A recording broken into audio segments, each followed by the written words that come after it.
Hello friends, मैं नेहा सिंह एक बार फिर आप सभी का स्वागत करती हूँ एग्ज़ाम्स प्रिपरेशन में।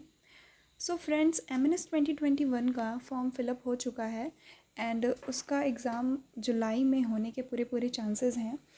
तो जितने भी एस्पिरेंट्स हैं एमएनएस के, उन सभी को बहुत जानना था कि मेडिकल एलिजिबिलिटी उसकी क्या है, उसमें आई साइट क्या चाहिए और हाइट वेट ये सारी चीज़ें रहती हैं कि क्या मांगता है।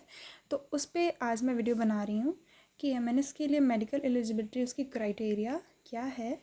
तो चलिए देखते हैं एंड देखने से पहले चैनल को सब्सक्राइब ज़रूर करिएगा एंड वीडियो अच्छा लगे तो लाइक एंड शेयर भी ज़रूर करिएगा। तो चलिए स्टार्ट करते हैं। तो सबसे पहले जो एमएनएस का एग्ज़ाम होता है, एमएनएस का सिलेक्शन प्रोसीजर देखते हैं हम। तो एमएनएस के लिए 3 प्रोसीजर में ये सिलेक्शन होता है। सबसे पहला होता है कंप्यूटर बेस्ड एग्ज़ाम। तो पहले जो होता था वो ऑफलाइन एग्ज़ाम होते थे और अभी 2 साल से कंप्यूटर बेस्ड एग्ज़ाम हो रहे हैं, ऑनलाइन टेस्ट होता है एंड एग्ज़ाम को क्लियर करने के बाद हमें इंटरव्यू के लिए बुलाया जाता है एंड इंटरव्यू जब हो जाता है तो फिर मेडिकल होता है। तो इंटरव्यू एंड देन मेडिकल, तो ये इसका सिलेक्शन प्रोसीजर है। सबसे पहले एग्ज़ाम, उसके बाद इंटरव्यू एंड देन मेडिकल। तो ये सिलेक्शन प्रोसीजर है। नेक्स्ट देखते हैं। सो फ्रेंड्स, मेडिकल स्टैंडर्ड में आर्मी के उसमें मिनिमम हाइट चाहिए 148 सेंटीमीटर्स के लिए।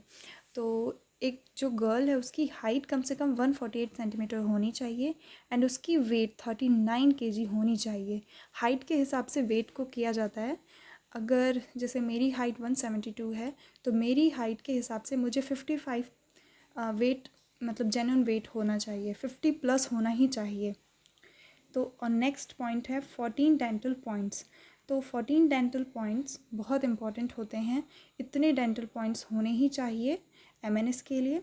नेक्स्ट है एमएनएस क्या आर्मी के लिए, डिफेंस के लिए यही सारे फॉलो करते हैं रूल्स जितना भी मैंने बताया अभी।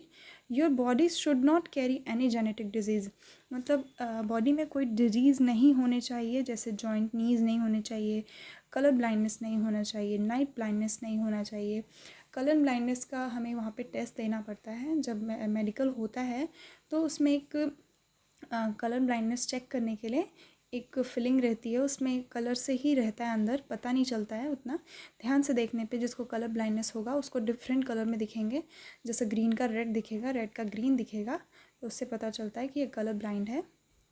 नेक्स्ट है एल्बो। हाथ को बहुत ज़्यादा अच्छे से देखा जाता है, 15 डिग्री से ज़्यादा वो टर्न नहीं होना चाहिए, तो उससे पता चलता है कि ये एलिजिबल है। हाथ से भी, एल्बो भी उसका ज़्यादा टर्न नहीं होना चाहिए कैंडिडेट का। एंड जॉइंट नी, जो हमारे जॉइंट्स हैं, बोन्स हैं जितने भी, वो कम्प्लीटली फाइन होने चाहिए, अच्छे होने चाहिए, कहीं से क्रैक या कुछ नहीं होना चाहिए। जैसे कभी चोट लगा बोन पे एंड बोन क्रैक्ड हो चुके हैं, टूट चुके हैं पहले से, और उसमें जैसे जॉइंट करने के लिए उसमें ये वायर वगैरह लगाए जाते हैं, वो सारी चीज़ें ना लगी हों। Any severe body fracture in any body part can cause permanent rejection, और अगर ऐसा कुछ हुआ हो तो वो परमानेंट रिजेक्ट हो जाते हैं। तो इस सब चीज़ों से बचना है। जब तक आप सेलेक्ट नहीं हो रहे हैं, जब तक आप सिलेक्शन नहीं आपका हो रहा है, तब तक आपको अपने हाथ पैर को, अपने आइज़ को, सारी चीज़ों को अच्छे से बचा के रखना है सिलेक्शन के लिए। नेक्स्ट है आई साइट, मोस्ट इम्पॉर्टेंट। मेरे कई व्यूवर्स ने कमेंट किया था, मेरे से पूछा था पर्सनली, तो मैंने उनको बताया था सर्च करके, रिसर्च करके कि क्या है, कितना किसको चाहिए। तो सबसे पहला है 6x6। ये जेन्युइन होता है, बिना ग्लास के 6x6 होगा तो बिल्कुल परफेक्ट है। नेक्स्ट है सबसे बेकार 6x18, इससे ज़्यादा बिल्कुल भी नहीं होना चाहिए, 6x18 से ज़्यादा बिल्कुल भी नहीं होना चाहिए। एंड नेक्स्ट है लिमिट्स फॉर मायोपिया। तो मायोपिया के जो पेशेंट्स हैं, जिसको मायोपिया की प्रॉब्लम्स हैं, उसको 0.75D या नॉट मोर देन -5.5D, इससे ज़्यादा बिल्कुल भी नहीं होना चाहिए। एंड नेक्स्ट है हाइपरमेट्रोपिया। तो हाइपरमेट्रोपिया में +1.5D होना चाहिए, नॉट मोर देन +3.5D। तो आपको क्लियर पता चल रहा है, मैंने इसमें हाईलाइट करके रखा है ताकि आपको ये क्लियर पॉइंट्स पता चलें। तो हाइपरमेट्रोपिया में +3.5D से एक्स्ट्रा नहीं होने चाहिए। एंड नेक्स्ट है बाइनोकुलर विज़न 3 होना चाहिए एंड कलर विज़न CP3 होना चाहिए। Should not have colour blindness and night blindness, जो मैंने बताया, colour blindness and night blindness नहीं होना चाहिए। सो फ्रेंड्स, एग्ज़ाम में आप चाहे 149 मार्क्स क्यों ना लाएं, अगर आपका मेडिकल अच्छा नहीं है, आप मेडिकली फ़िट नहीं है, फिज़िकली फ़िट नहीं है, तो आपको बिल्कुल रिजेक्ट कर दिया जाएगा। सो इसलिए आपको मेडिकली फ़िट होना ही पड़ेगा। अगर आप मेडिकली फ़िट नहीं हैं तो आपका सिलेक्शन बिल्कुल भी नहीं होगा, क्योंकि आर्मी बहुत स्ट्रिक्ट रूल को फॉलो करती है, इसलिए इसमें कोई भी चांसेस नहीं होते हैं सिलेक्शन के लिए। तो इसलिए आपको एकदम अच्छे से रहना है, फ़िट रहना है, अपने आप को, आँख हाथ पैर सारी चीज़ों को फ़िट रखना है।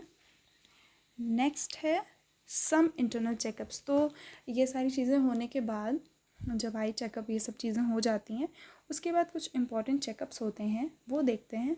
तो उसमें होता है चेस्ट का एक्सरे किया जाता है लंग्स के लिए, अल्ट्रासाउंड होता है किडनी स्टोन के लिए, एंड लिवर प्रॉब्लम्स के लिए चेकअप्स होते हैं। लोअर एब्डोमेन चेकअप होता है, जैसे पाइल्स वगैरह नहीं है किसी को, इन सब चीज़ों के लिए लोअर पाइल्स भी बहुत ही बेकार बीमारी है, तो इससे बचना है। इसके आपको बचने के लिए मसाले वगैरह तेल वगैरह कम कर दीजिए, जंक फूड कम कर दीजिए, अपने आप ठीक रहेंगे, इससे प्रॉब्लम नहीं होगी। सो पाइल्स भी बिल्कुल भी नहीं होना चाहिए, अगर है तो प्लीज़ ट्रीटमेंट लें, क्योंकि उसमें चेकअप होता है तो फिर रिजेक्शन के पूरे चांसेस हैं। ब्लड टेस्ट होगा, यूरिन टेस्ट होगा, सो ये सारे चेकअप्स होते हैं।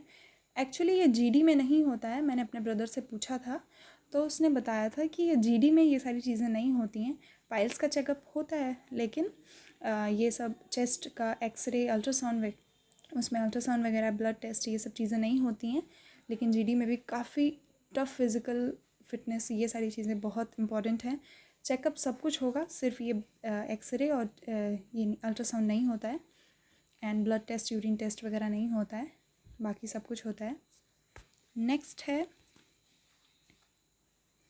In any case you get a rejection from the medical board, you can री अप्लाई फॉर दैट। अगर आप किसी चीज़ मेडिकल बोर्ड से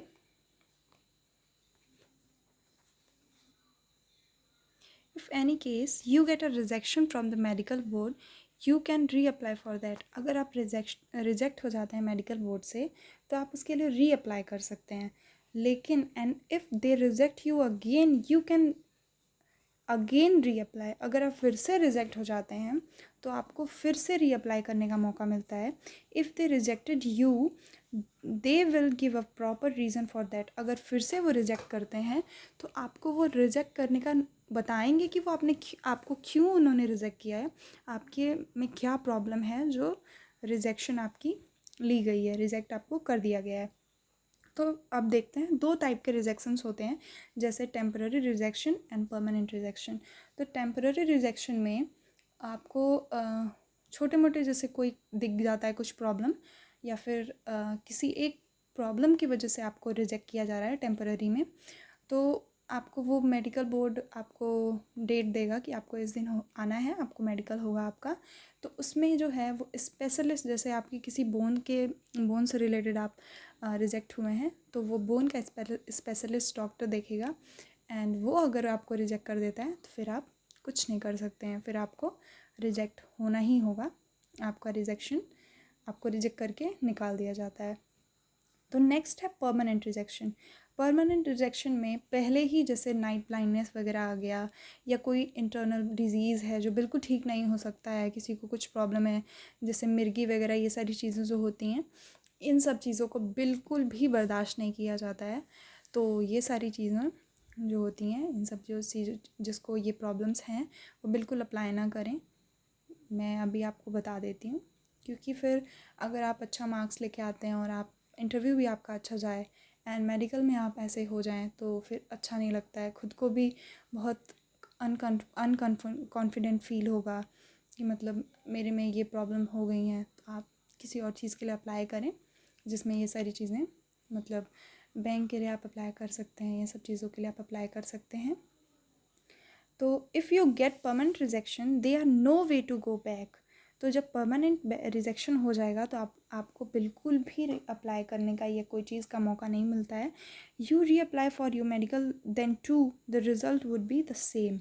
अगर आप वापस से अगर अप्लाई भी करेंगे तो आपको रिजेक्ट कर दिया जाएगा। If you have any minor problem you will be given time correct like this. जैसे